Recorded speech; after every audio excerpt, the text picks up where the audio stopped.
Did you seem to lose a little bit at the start of that second quarter? Yeah, definitely. I mean, we've ran that much press break at training to be prepared for the Tigers and for the Gold Coast. It was a really disappointing stretch to be able to go through. I mean, this has been an Achilles heel of the team for a long time with turnovers, and to have 15 tonight's just too many. And particularly, as you say, over a short stretch of time where, you know, you lose concentration and you give up, you know, 6 or 8 points, and in a game where, you know, you only score 61, it's just too much.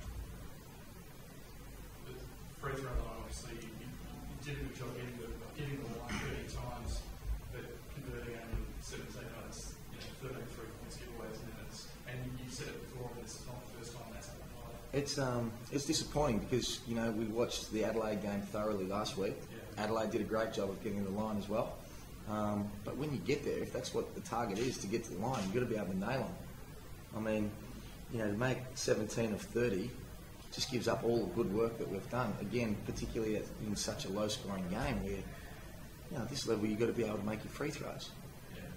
You know, I'd be disappointed if my under-18 girls team shot 17 from 30. Yeah. You know, it's a disappointing thing. It's something that we have to be able to get through, and you have to be able to get better at it because the league's so close that these smaller things that happen, that mount up, and it's 3 turnovers here, it's 3 offensive rebounds at crucial stages in the last quarter there. You know, it's the 13 free throws, and let's say, you know, that's 6 points. You know, those things accumulate. You know, it was a physical game out there. I mean, you know, at crucial stages, I mean, Julian's done his shoulder. You know, I mean, I just don't understand at a crucial stage of the game how that's not a foul. And then there's another foul straight after it. You know, it was disappointing. I'm not sure. I can't wait to watch the tape to see some of that stuff because it looked crazy from the sideline from where I was. Did you need to be able to play on Sunday? At this stage, we're not sure. You know, not only to not get the foul, but then to lose our best player at crunch time. You know, obviously we need him. He's obviously a big factor in this team, so we're unsure at the moment.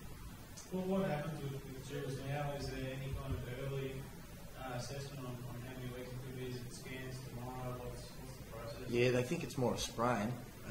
So it's about going through the process now and see how he pulls up tomorrow.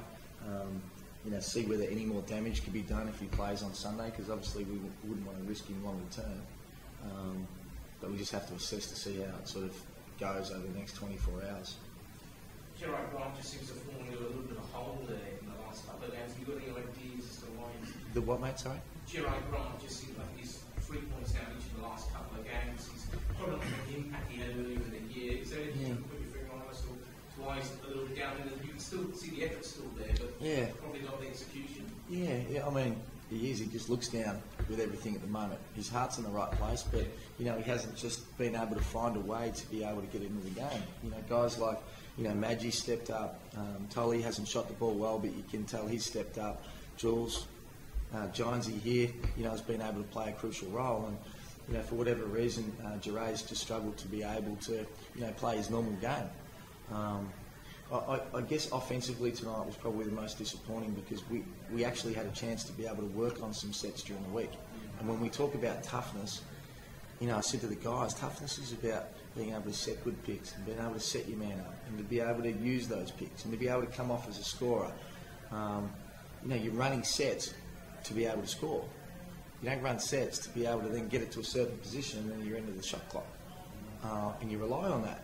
And you know, I didn't think we were aggressive enough. I didn't think we were aggressive enough in transition. Thought at stages we could have run the ball, and again you're yelling to run, and again it's been pulled out. And sometimes when you're pulling the ball out, you're actually getting a worse shot than what you could have in transition. And we don't want to be a team that's spraying it up all over the place, but we want to be a team that gets easy baskets. And we didn't get enough easy baskets tonight. As a guy who's, you know, obviously one of the greatest point guards this country's ever produced, it must be frustrating for you to look at the team and look, you know, not to works too much, but one of the things that's been, you know, people have talked about is the need for quality, legitimate floor leader. I mean, is a game like that kind of underlying that fact? I mean, you obviously know better than anybody else.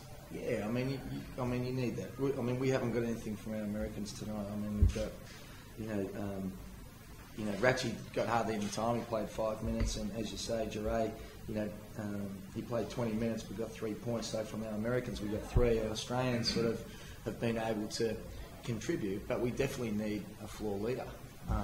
This team needs, has been crying out for an American point guard that can put points on the board, that can complement Jules, and then with guys, like Anatoly and Madgen and Jules inside, a man coming on here, the effort, then it sort of balances out a little bit more.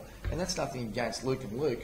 I think Luke and Luke are very good backup point guards in this league. I think they are, both of them. And both of them will play for a lot longer as backup point guards in the league. But they're not starting point guards. And I love both of them. I love their effort. I love the way they play. I love everything about them. But that's the truth. I guess it's probably no coincidence that the club has kind of lost that momentum. It's Aaron Bruce got in you because obviously he's giving you something. I know it was obviously before you stepped in. But yeah, I think Aaron Bruce is the same. I don't think Aaron Bruce is a starting point guard. I think Aaron Bruce is a very good two-man in this league. I think he's a great two-man that you can then also be able to put in on balls because he's got the skills to be able to do that. But, Eddie Gill, you look at the top teams in the league and they've got American point guards that control the tempo, score when they need to, get the ball to the right people at the right time. And with that, you can actually put points on the board. And at the moment, we don't have it. So irrespective of whether or not you stay on at the end of this after the next year, would that be your recommendation to the board that they go out and try and find an import? Yeah, I think if you look at what's successful around the league, then there's no doubt about it. There's a lot of very good things about this team. I think they're all good guys. They all give you everything they've got. You need time to be able to work through some of these processes so they actually build confidence and be put in the right position. But I was disappointed for them tonight more than anything else because, the effort that they put in during the week, they deserved to win tonight. They really did. And, just lost our way offensively and just didn't understand how to be able to, those toughness things to be able to eke out a win and do the little things that good basketball and teams and good basketball players do to be successful over and over and over and over again. Alex, last couple of games on the chain, you've been getting into the rotation a lot more and really rough and tumble game when this seems to really suit you. Did you find that was why you played so well tonight? Is that your style? Or? I don't know.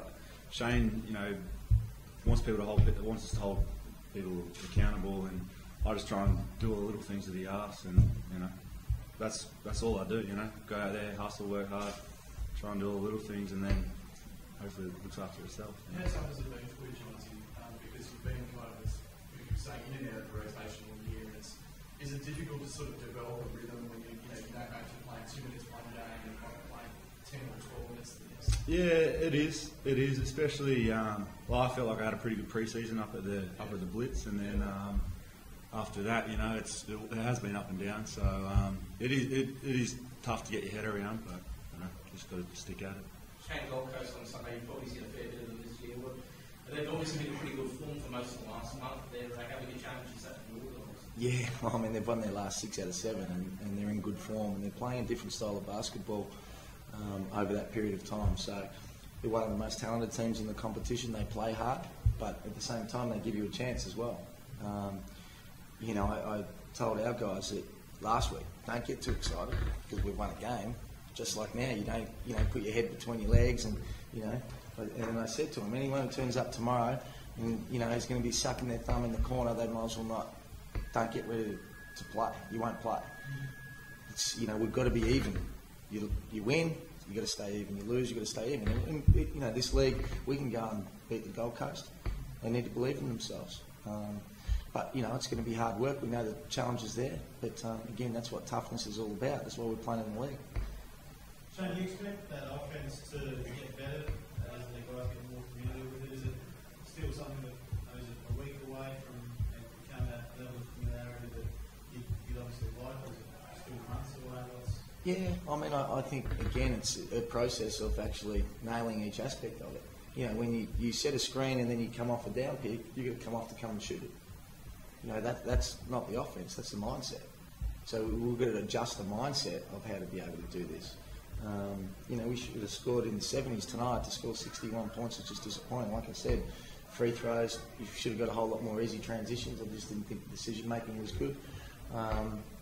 And I think we'll be all right. But, you know, they did a good job on Jules. We didn't penalise the way they did it. I mean, they were helping from the weak side. And again, it's just basketball. That's not an offence. They help from the weak side, and we throw a pass where it's there rather than actually reading the next line of the defence and hit the man in the corner. I mean, that's basketball. No matter what offence you're running. And, you know, and they're the things that you take for granted that you're able to do on the decision making. But again, it's it's not the way it is. That's what we're working with at the moment. We have to keep educating all of those things. Shane, do you get any time to go over sets tomorrow before the Gold Coast game? Or is it We'll do a pretty long video session tomorrow night, and looking at the things that we've done wrong. I mean, it's about evaluating the things we've done wrong, and then also reinforcing some of the things that we did really well, because there was a lot of positives to be able to take from our defence. So we go there and play that sort of defence against the Gold Coast. We've got an opportunity. But we're going to have to improve on some of the offence.